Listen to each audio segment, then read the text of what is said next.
Bueno, muy bienvenidos nuevamente al Gibelino. Tal como lo prometí, quería volver a compartir y a generar contenidos. El Gibelino comenzó siendo un proyecto de pandemia que quedó, bueno, después un poco desactivado por el retorno de la brújula y demás, y quedó como un canal que repetía los programas que salen en la señal original de Conclusión TV de la brújula, y que de alguna manera, bueno, yo me encargaba de compartir a modo de repetidora, digamos, pero que solamente quedaba supeditado a alguna entrevista que me hicieran, gente amiga, bueno, conversatorios y charlas informales en las redes. Eh, Decidí, bueno, retomar la actividad, los contenidos y, bueno, tal como decidí hacerlo en esta presentación que decidí más o menos improvisar. Yo no soy editor de video, pero bueno, se me ocurrió volcar todos los temas o los tópicos que quiero abordar junto con ustedes en una presentación. Así que quería iniciar con algo que haya generado alguna que otra pregunta, que es acerca de la hoplología. ¿Qué significa? El significado de la hoplología. Que es la ciencia que estudia, ¿no?, el aporte de la guerra en la historia de la civilización humana. Es decir, cuál es la contribución de la beligerancia de las guerras en la conformación de la civilización o de las civilizaciones humanas. Esa sería un poco una primera aproximación. Es una ciencia poco conocida. Con mi amigo mexicano, ahora residente en Estados Unidos, Hugo Javier Suárez, hemos tomado la iniciativa de hacer una asociación hispanoamericana de hoplología, donde se estudie y se le dé difusión a esta ciencia. Y bueno, me pareció que como un primer programa del Gibelino podía tratar de hacer una aproximación, un acercamiento, una introito, tratar de desparramar unos prolegómenos, conformar una propedéutica de la ciencia de la hoplología, como para que tengamos un pantallazo, digamos, muy genérico acerca de esto, que está anunciado un poco en la presentación como una de las temáticas que quisiera que sean fuertes en los contenidos de este humilde espacio que es el Gibelino. Eh, lo primero decir que, digamos, ante esto, y quiero con esto ser del todo franco, la hoplología no es una ciencia que tenga su desarrollo formal con un padre fundador específicamente. Es algo que ha ido tomando a través del tiempo forma de ciencia, pero además tiene un abordaje por momentos multidisciplinar, es decir, que un mismo objeto se lo aborda de distintas disciplinas científicas, y por momentos transdisciplinar, es decir, un mismo objeto abordado desde la antropología, desde la sociología, desde la psicología de la guerra, y compartirles, digamos, simplemente bueno, la idea de que la hoplología, por lo menos como la ha definido Cecilio Andrade, ¿no?, que es ensayista, un hoplólogo, según él se presenta, por lo menos alguien que se ha tomado en serio esto de la hoplología, tengo que reconocerlo. Cecilio Andrade tiene un trabajo interesante que se llama Principios del Adiestramiento Táctico, recomendable, pero que se ha convertido en un conferencista, autor, prologuista, instructor, articulista y divulgador de la ciencia de la hoplología, que también tengo que reconocerle ese aporte. Pero él hace un trabajo etimológico que me parece interesante como para aportar, ¿sí? Bueno, espero que estén viendo ahí la pantalla. Bueno, un poco qué es la hoplología. Esto es más que nada quizá una cosa eh, muy básica, muy elemental, pero como para aclarar ya que algunos me preguntaron. La hoplología es una palabra que deriva de los términos griegos hoplos, en referencia a un antiguo animal mítico acorazado, y hoplón, que aunque se le da el significado de escudo utilizado por los guerreros de la antigua Grecia, lo cierto es que dicho escudo recibía más correctamente el nombre de Aspis coile. El troquel, ¿no? El escudo del guerrero hoplita, ¿no? Hoplita. El significado original de goplón era el de herramienta o instrumento para más tarde pasar a denominar las herramientas o instrumentos de guerra, es decir, de las armas, las herramientas de combate, e incluso en esa evolución primero hacía referencia a la parte defensiva para posteriormente incluir todo el equipamiento del infante pesado griego. Esto es efectivamente el hoplita. Dicho infante toma su nombre no tanto del escudo, como algunos autores sugieren, sino de la panoplia. La panoplia era la antigua armadura griega, ¿no? En el caso de Aquiles, la que hace forjar por intermediación de Tetis, la diosa marina que era su madre, recordémoslo, el Pélida Aquiles era hijo de Peles y de una diosa marina que va hasta el Olimpo a que sea forjado el escudo, el troquel y la panoplia, es decir, las grebas, toda la parte que constituía la panoplia de Aquiles, con la que después va a vencer a Héctor, por el mismo Hefesto, Hefesto que era el dios forjador de las armaduras de los dioses. De ahí viene la panoplia, ¿no? De acá viene el epíteto de áurea panoplia con la que yo siempre presento a mi amigo Pablo Davoli en los programas. Áurea panoplia y broncíneas túnicas, de tremolante penacho, ¿no? Así la Ilíada, ¿no? Por lo menos presenta a los guerreros, a los más grandes guerreros de la gran epopeya homérica: Diomedes, los hermanos Ayantes, Ajax, bueno, Aquiles, desde luego, Alejandro Paris, Héctor. Esto es la panoplia, de ahí viene, el hoplita viene de la coraza con la que se revestían y se moldeaban ciertos escudos que hacían referencia a este animal mítico. Hay una cuestión que es real, esto lo dice Andrade: la Real Academia Española no reconoce la palabra hoplología todavía, aunque sí hoplita, ya vista, y hoploteca, de la suma del también visto hoplón, arma, y teque, armario o caja, caja de armas, vendría a ser, obteniendo luego así el significado de museo de armas antiguas. Esto es un poco,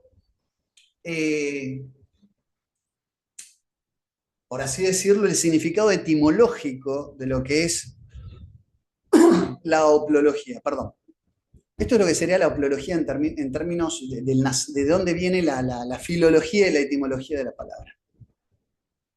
Pero hay una dimensión que no es solo antropológica, que no es solo científica, es decir, que estudia la historia de la evolución humana de la mano de las grandes conflagraciones. Eso podría también ser una buena definición de lo que estudia el objeto de estudio de la hoplología, sino también y principalmente, me atrevo a decir, que hay una dimensión filosófica del estudio de la guerra. De hecho, hay una metafísica de la guerra, ¿no? Al decir de ébola, ¿no? Quiero compartirles acá Metafísica de la guerra, de Julius Evola. Subyaciendo, bien digo,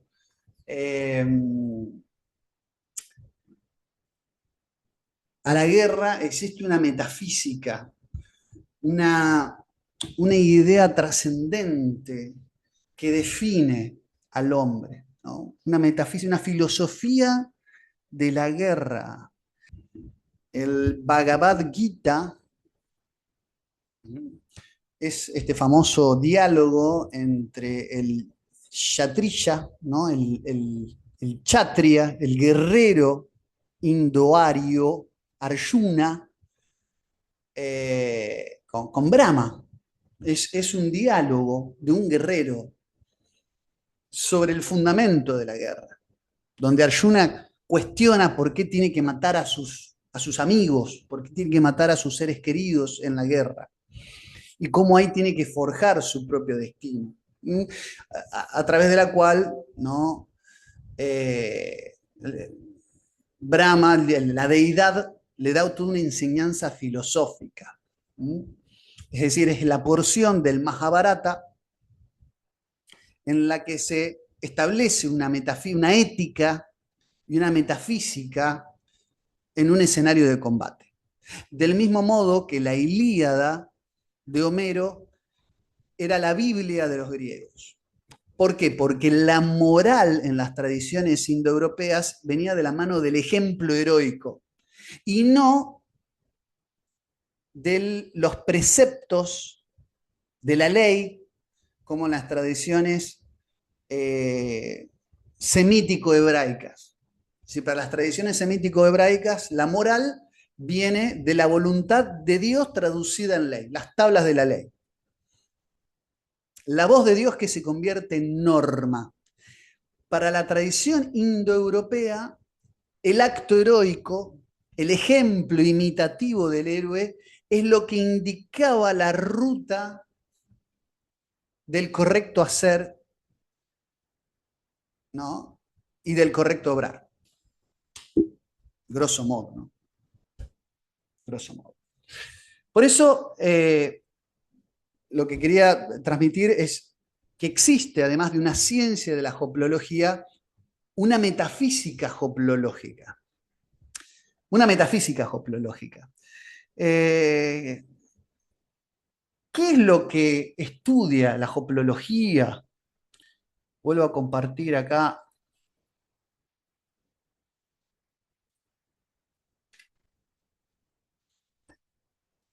La hoplología, como tal, fue utilizada por el antropólogo cónsul británico orientalista recién en el siglo XIX, por primera vez, por Richard Francis Burton, ¿no? Ese fue el primero en hablar de hoplología.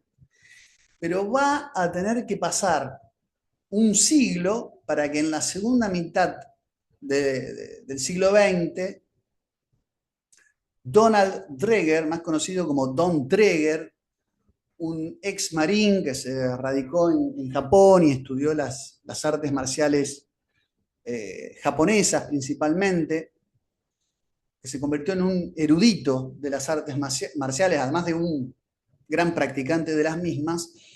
Recién con la fundación de la International Hoplology Society, la ciencia de la hoplología, bien digo, adopta un carácter que podría decirse está encuadrando dentro de lo académico. Y se define como la ciencia que estudia el comportamiento y el rendimiento de los seres humanos en un entorno combativo, tanto armado como desarmado. Es el comportamiento humano en el entorno hostil,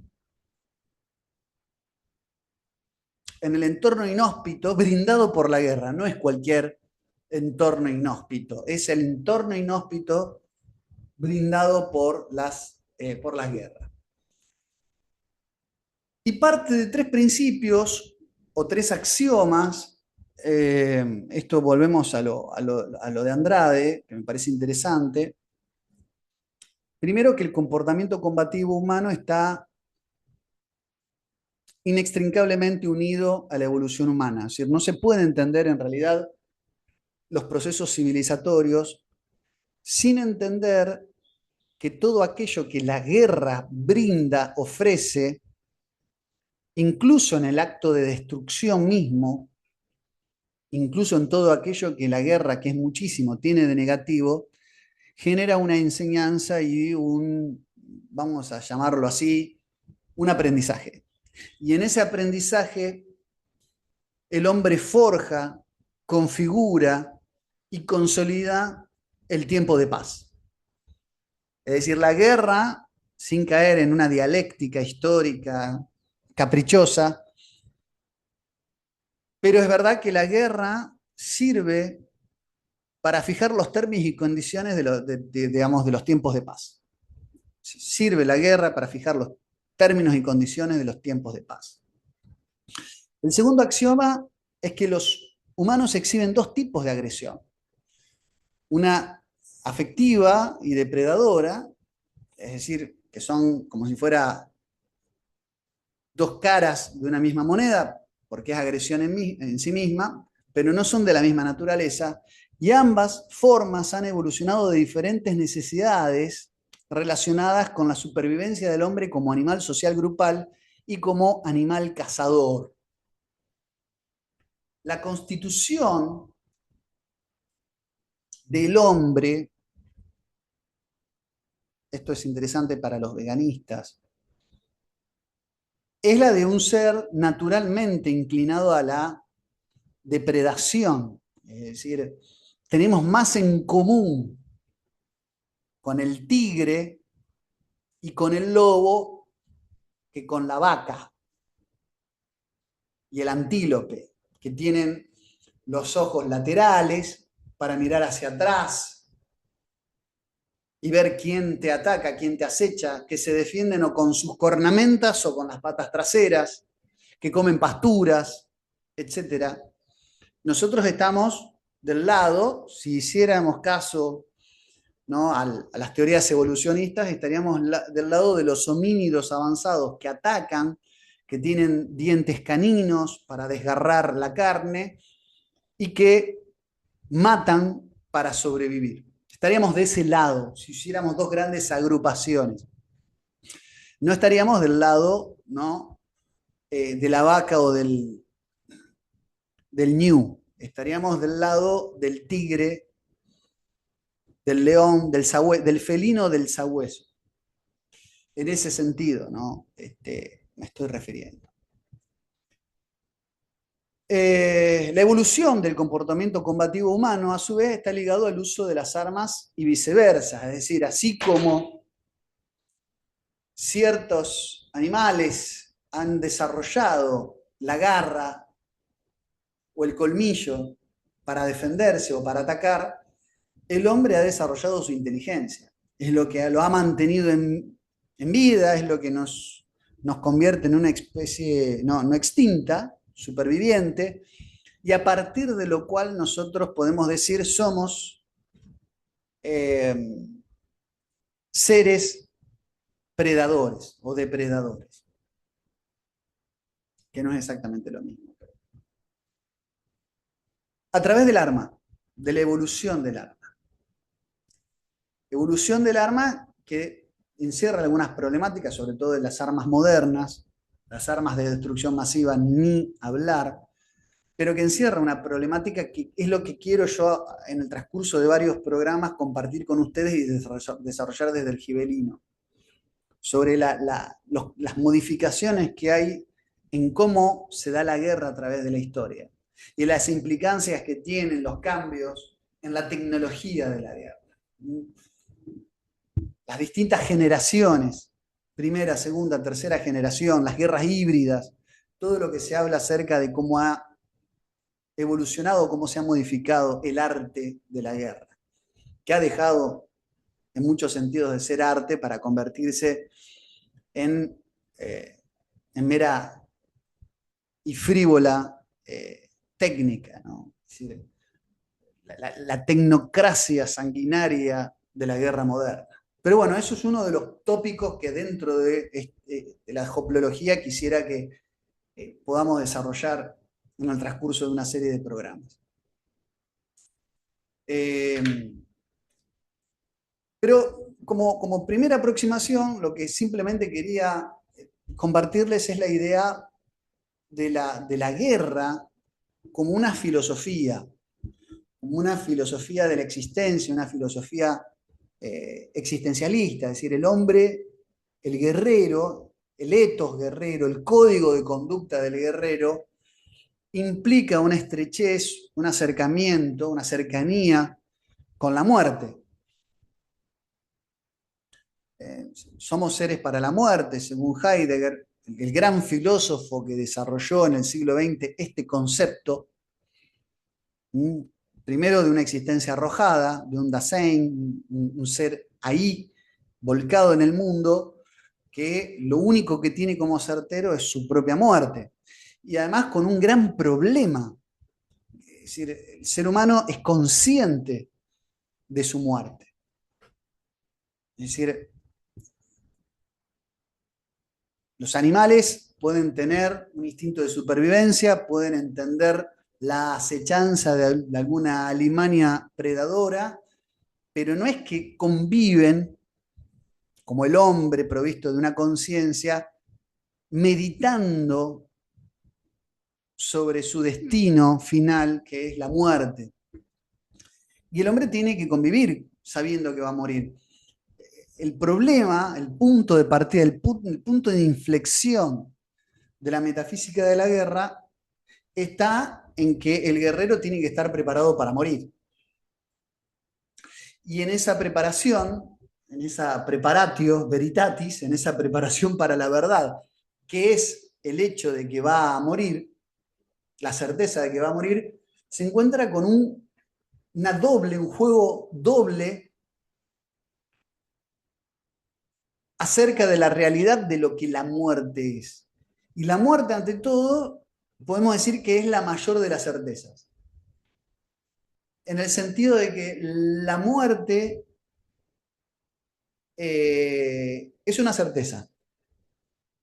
Me van a decir, bueno, pero los transhumanistas o el transhumanismo, bueno, es otra problemática. Hasta donde yo sé, la perspectiva, las proyecciones transhumanistas pretenden, la neopalingenesia transhumanista pretende eludir a la muerte, pero todavía no, hasta donde sé no lo ha conseguido.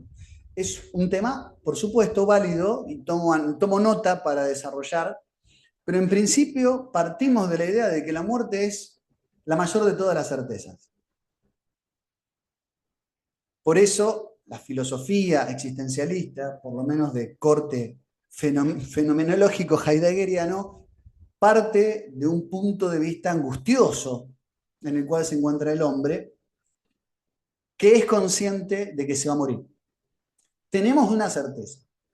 Y hay una triple caracterización, una caracteriología de la muerte que por lo menos como mínimo tiene tres elementos de la, digamos, de la que podemos decir, estamos seguros que la muerte forma parte o que están contenidas en la muerte. Primero, que la muerte es intransferible. Es decir, la muerte no se la puedo delegar a otra persona. Mi muerte es solo mía. Y la muerte de los que me están mirando, de cada uno de los que me está viendo en este momento, es solo suya. No puedo cargar a otro con mi propia muerte. La muerte es intransferible. Es decir, sabemos que la muerte va a venir y cada uno conlleva la suya propia. Por eso es intransferible. No es un cheque endosable la muerte. Cada quien tiene la suya propia desde el punto de partida y necesariamente porque cada uno conlleva su propia vida. Después podemos discutir si es dueño de su propia vida, si tiene soberanía sobre su propia existencia. Después vamos a ver en algún momento cuando veamos la idea del seppuku, del acto de soberanía, del ritual de la inmolación, ¿no? La muerte de Yukio Mishima. Vamos a analizar el hecho de darse la muerte no como el suicidio de aquel que se abandona, que se rinde, sino como acto de soberanía sobre la propia vida. Este arrebato de soberanía. Yo decido morir antes que vivir indignamente. Ese es un capítulo aparte de la filosofía de la existencia, de la muerte y de la guerra.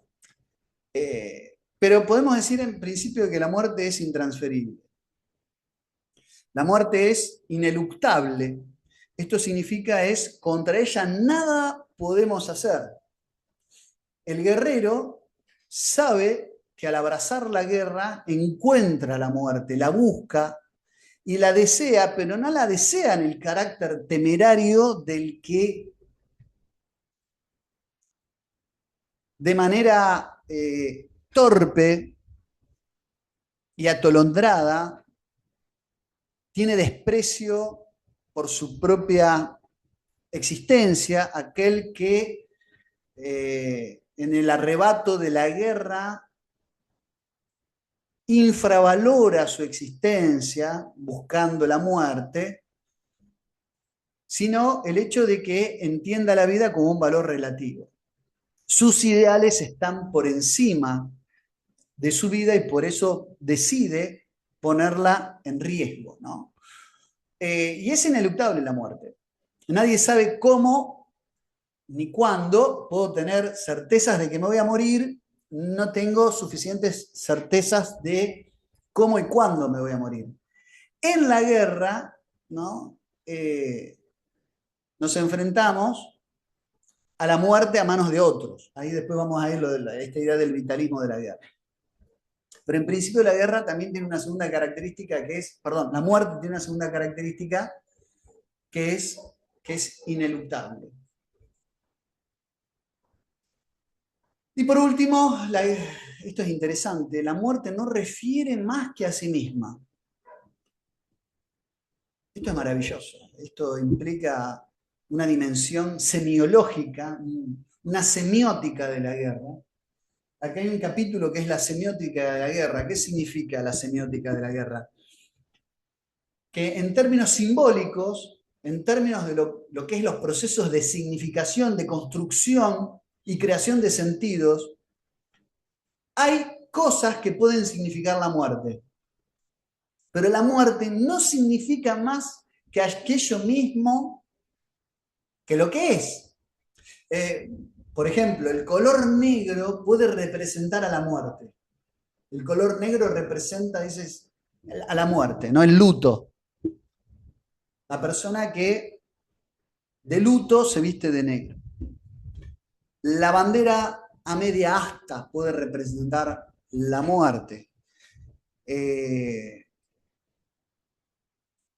Una corona de flores puede representar a la muerte, ¿no?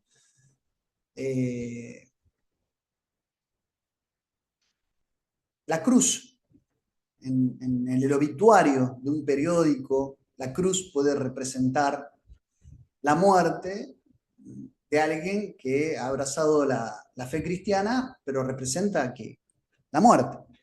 Ahora, al revés, no hay nada que sea representado por la muerte. La muerte es representado tiene muchos representantes, tiene muchos delegados por ahí la muerte, pero no hay nada que sea representado por la muerte. De ahí que la muerte también es una certeza. Es algo que no refiere más que a sí mismo. Ahora, así como la muerte, que está presente y se consagra en el entorno de la guerra, en el entorno beligerante de la guerra, por otro lado, tenemos a la posmuerte como la mayor de las incertidumbres. Es decir, la muerte es la mayor de las certezas, pero lo que hay después de la muerte, este es el otro problema con el que nos enfrentamos y por eso la muerte no es para cobardes, no es solo enfrentarse al dolor de la lanza, de la pica que me atraviesa, no es solamente el temor de enfrentarme al dolor de morir violentamente a manos de otro, que sería el peor de los castigos. Hobbes plantea toda una filosofía política desde ese punto de partida. Lo peor que le puede pasar al hombre, el pesimismo antropológico hobbesiano dice morir a manos de otro. Entonces delega la fuerza en el soberano externo, que es el monarca absolutista leviatánico. Morir a manos de otro de manera violenta es lo que el hombre quiere evitar para el proceso mismo de socialización y producto del cual aparece la idea del contrato de sujeción en el caso de Hobbes. Pero no solamente el acto de morir violentamente, de manera dolorosa, desgarradora y cruelmente, es lo que nos atemoriza, nos paraliza, sino que no sabemos qué es lo que viene después. Me van a decir, bueno, pero para eso está la religión, la fe. Sí, sí, por supuesto. Yo no quiero caer o no quiero entrar en la discusión funcionalista, la mirada funcionalista de la religión, pero, de alguna manera, perdón, me enganché, pero sí es cierto, sí es verdad que la religión está, entre otras cosas, para dar una respuesta a la incertidumbre de la posmuerte. No quiero, insisto, caer en el simplismo de que la religión tiene solamente una utilidad, una función. Eso es el funcionalismo de la religión. La idea de la religión como mero totemismo, es decir, la función normalizadora de la sociedad, de la función organizadora de la sociedad. La mirada sociológica de la religión es una mirada funcionalista. ¿Para qué sirve la religión? ¿En qué contribuye la religión al hombre para que pueda vivir en sociedad? Esta es una mirada naturalista, atea, darwinista, freudiana de la religión. No es esa la postura mía. Pero en principio tengo que decir, esa incertidumbre, la mayor de todas que hay después de la muerte, es también a lo que el valiente debe enfrentarse cuando elige el camino de la muerte. Es decir, exponerse a la muerte. No solo el dolor previo a expirar,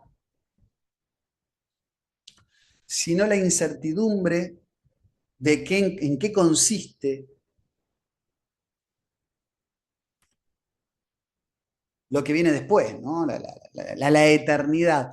Este post-mortem, donde la pregunta es, ¿por qué después del ser habría otra cosa y no la mera nada? Es decir, la posición nihilista no la puedo descartar. Y como tercer punto, la idea de que detrás de la guerra existe un vitalismo, es decir, el hoplita no solo se enfrenta a la muerte como tal, con estos dos aditamentos, la mayor de las certidumbres o la mayor de las certezas y la mayor de las incertidumbres, la muerte misma como certeza y la posmuerte como la mayor de las incertidumbres, sino que además se enfrenta a ser asesinado, se enfrenta a morir a manos de otro, lo cual requiere, obviamente, un carácter valiente, ¿no? Requiere la valentía. De la guerra, por lo tanto, y en esta metafísica de la guerra, no debemos quedarnos solamente con la dimensión marcial. Marcial viene de Marte, Marte es el nombre romano de Ares, que representa, Ares como dios de la guerra, representa la síntesis de todos los males que conlleva la guerra, la muerte, la destrucción, la brutalidad, la falta de compasión. Y sabemos de Marte que va siempre acompañado por su séquito de abstracciones que representan los horrores y la crueldad de la guerra. Estas abstracciones son el terror, el deimo, la huida y el espanto y la disputa, la eris. Son abstracciones personificadas, es decir, que se convierten en hijos de Ares.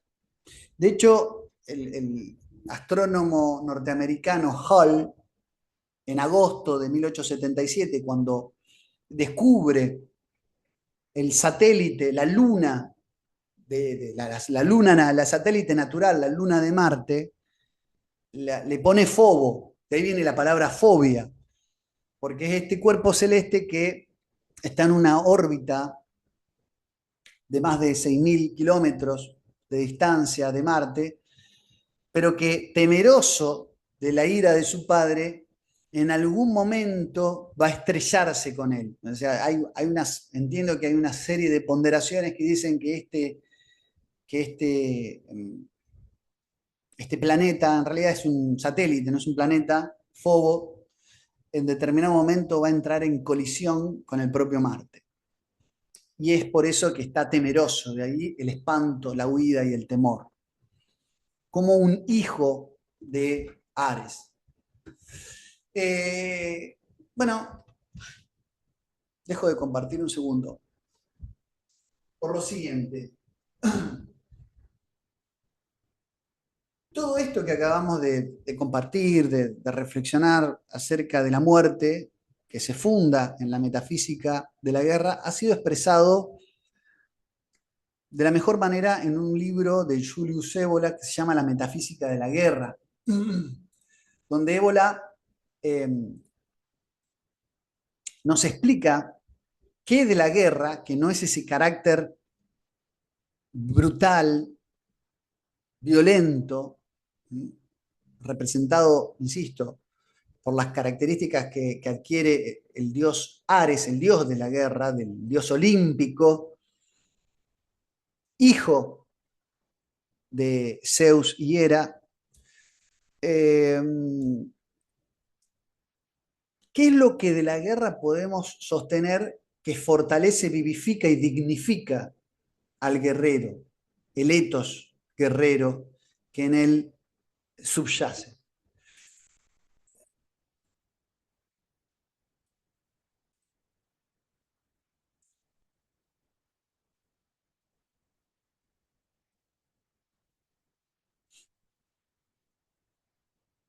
Dice Ébola, ¿no? Este es el libro Metafísica de la Guerra, espero que lo estén viendo. El principio general al cual apelar para justificar la guerra en el plano del humano es el heroísmo. Es decir, ¿cuál es la contracara de haber enfrentado el cajón oscuro de la muerte? Es el heroísmo. La guerra, según esto, ofrece, dice Ébola, al hombre la ocasión de redescubrir al héroe que anida en él, subyaciendo al hombre, incluso al hombre cobarde, hay latente un carácter heroico que en la guerra de pronto se agita. El prohombre, el hombre que con denuedo, con decoro y con valentía se enfrenta a otros en la guerra.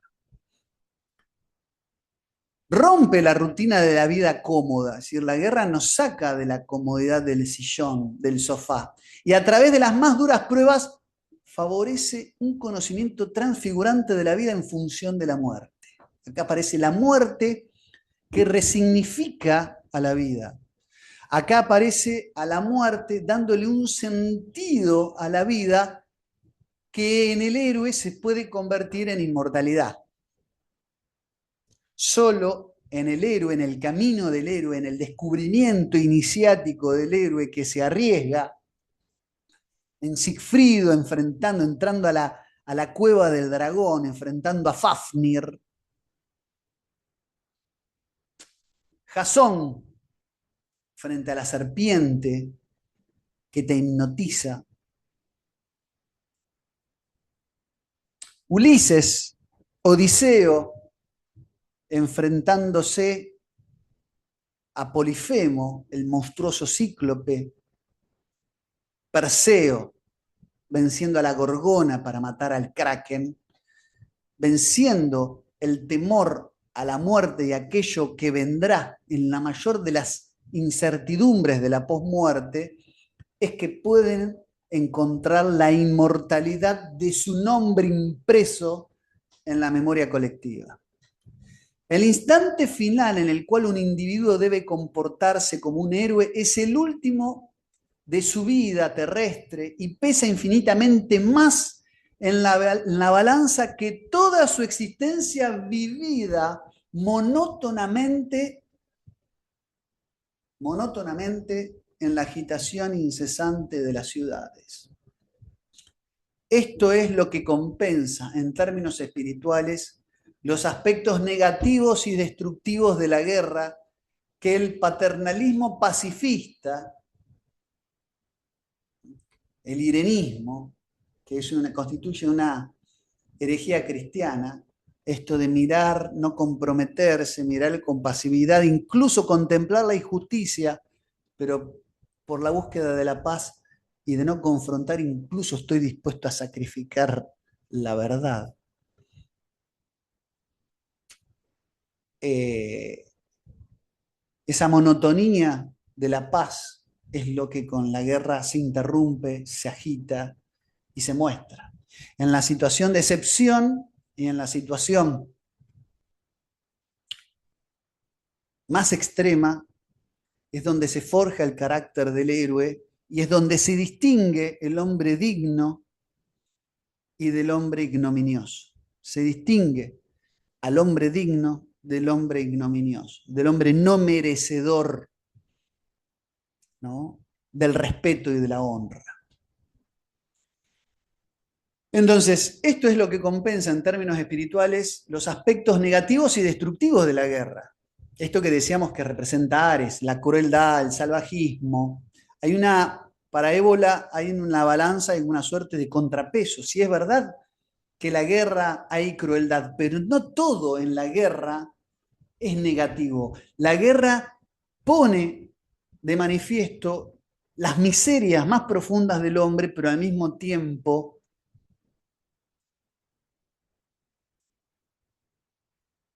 aquellas virtudes más profundas y nobles de las que el hombre es capaz.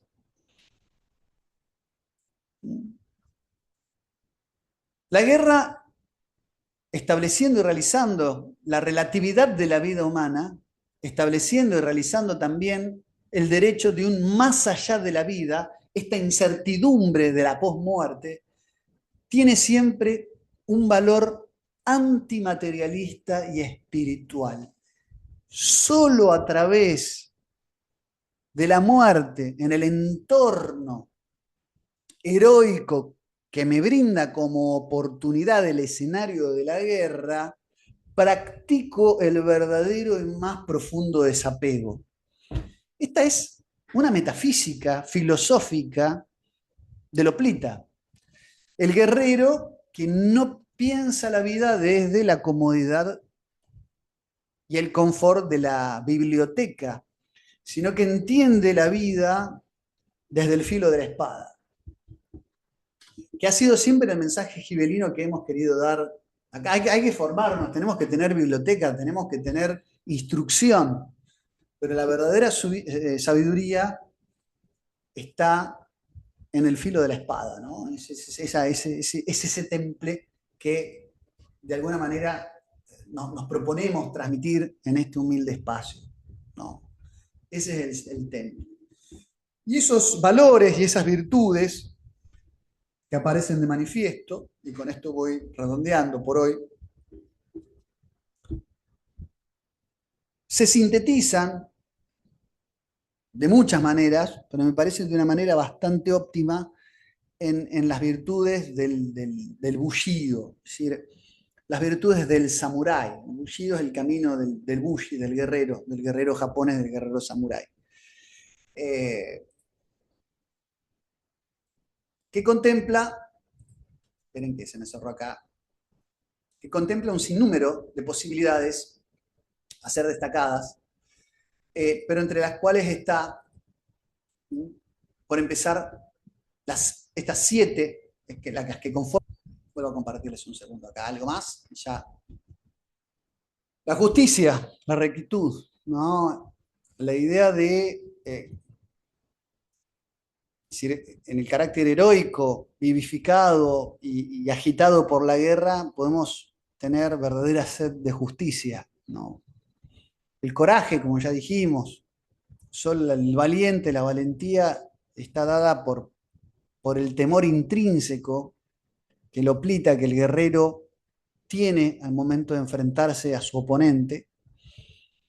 El respeto y la cortesía en ningún otro ámbito como los códigos de la guerra podemos ver más claramente que, digamos, en nuestra batalla, el hostis, a diferencia del inimicus, que es nuestro enemigo privado y personal, que abraza una causa diferente a la mía, puede convertirse también en alguien digno de respeto, de ser respetado. En el trato de respeto y cortesía, incluso para con el oponente. la honestidad y la sinceridad. Es decir, no hay, cuando la muerte golpea la puerta, no hay ocasión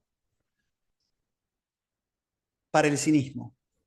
Cuando la vida está en juego, no hay ocasión para el cinismo.